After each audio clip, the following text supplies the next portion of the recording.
So, when new territories were to be determined, new boundaries were to be determined, you had to decide which ethnicity you're going to try to placate and what's going to happen to then the new minority that then forms once you encircle these people.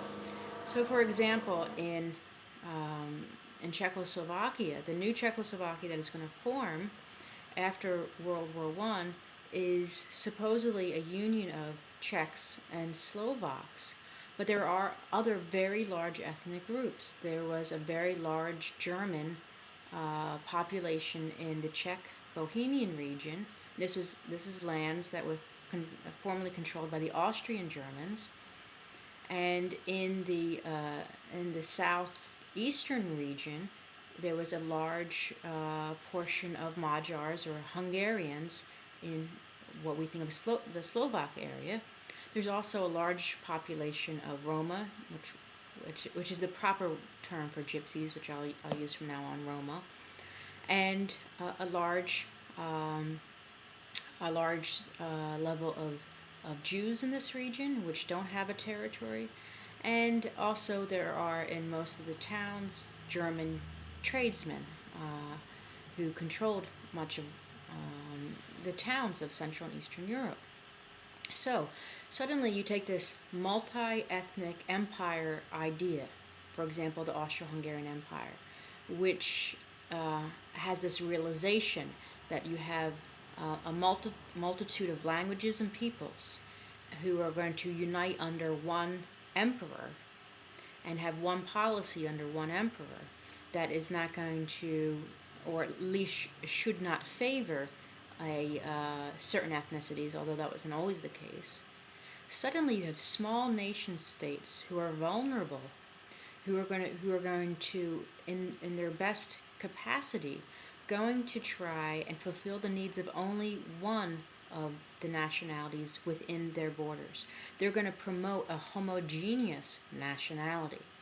So, for example, in this new constituted Poland, for example, it's going to be this idea that if this nation is going to survive, many people will put forth that Poland has to be only for Poles, and that would then deny all the Belarusians. That would deny the Ukrainians. That would deny Germans. And various other ethnic groups, for example, the Jews, which were a very large part of Poland in the interwar years. So, in effect, the treaty is going to create these new nation states with the belief that this majority population, under this new guise of Poles for Poland or Hungary being for Hungarians, that they're not going to enact harsh minority laws against those who remain.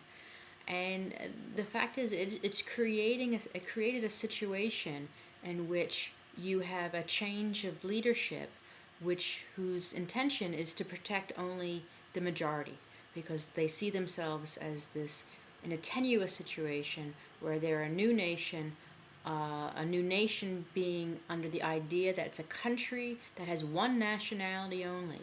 And this is so different than the American conception of nationality. In America, to be American is a idea of citizenship, of birth and citizenship rights. So you can be American by being born an American, or you can, if you were emigrated into America and you took an oath of allegiance to America, you could become an American citizen. This is not the conception in Europe, and especially during this time period. During that time period, in the interwar years and previous, nationality is a fluid term depending on where you're at. So in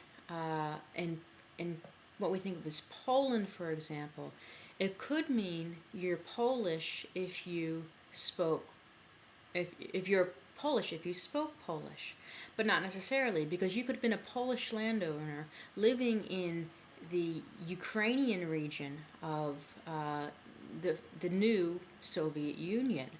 So you could see that you have Poles living outside of these new borders, which becomes an issue that people are concerned about. And sometimes Polish meant in this region, in that particular region, Polish could mean that you're Catholic. So you could be a Belarusian, what we might think of as a Belarusian, who speaks a Belarusian dialect, but you practice Catholicism. So you would then self-identify yourself as a Pole. Polish could mean that you have a level of education in that area.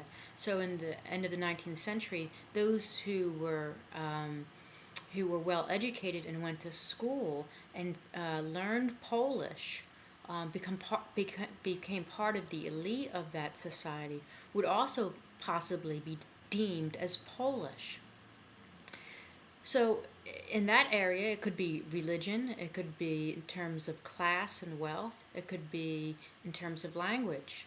If you were to head south in Central and Eastern Europe to the Balkans, it's a almost purely religious issue.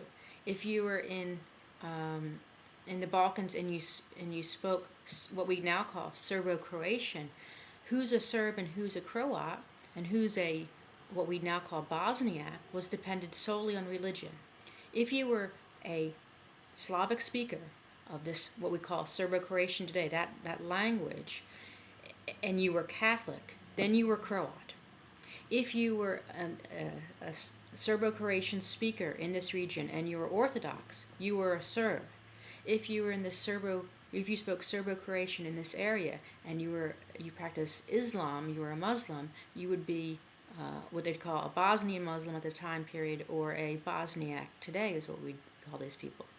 Now, in terms of some kind of different ethnic stock, which is a term that we have to be really careful with. Were these people of a different ethnic stock? No. Could you tell the difference physically between a Serb, a Croat, and a Bosniak? No. Just a matter of practice would determine who you were.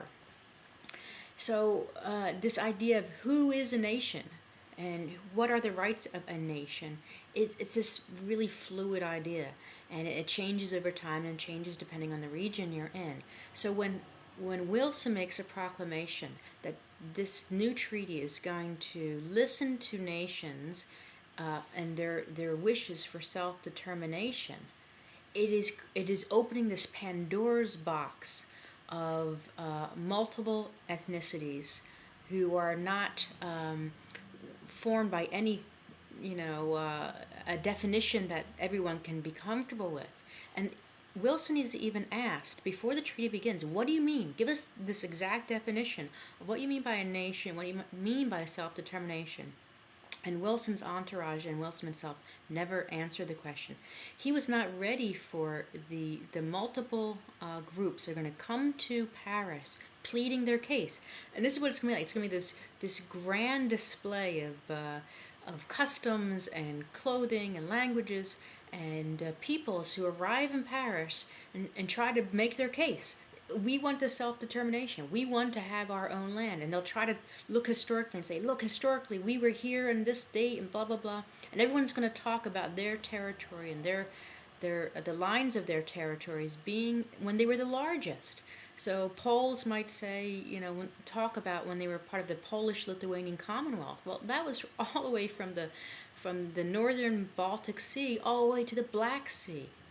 And Hungarians will discuss this large Kingdom of Hungary territory of the 11th century.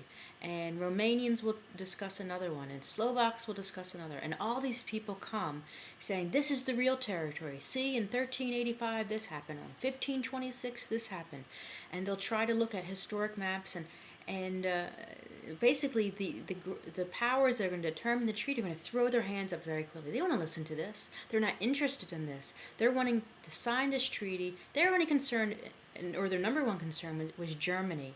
And what happens in Central and Eastern Europe is an afterthought. And when we look at the seeds that this treaty is going to plant for World War II, this is what we have to look at, not at this harsh treatment of Germany, which I'll discuss a little bit in the next section.